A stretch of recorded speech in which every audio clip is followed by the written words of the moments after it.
So here is how to create Cnfans account on mobile.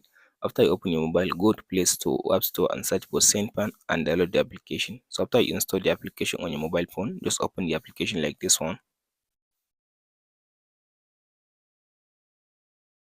So after you open the application, now go to this account at the bottom right side. Under this account, so now tap on the sign up. So from this option now, it will ask you to type in your Gmail account, your password, and your invitation code if you have the invitation code. If you don't have the invitation code, you can leave it as blank and you can tap on this option now to confirm this caption in this option. So I'll now go ahead now and complete this information and come back again. So as you can see now, I know I put in here is my email address, my password.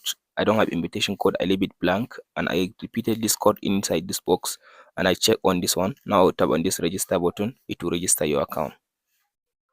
So and that's it guys on how to create Cnfan account. Now here is my account. That's it guys.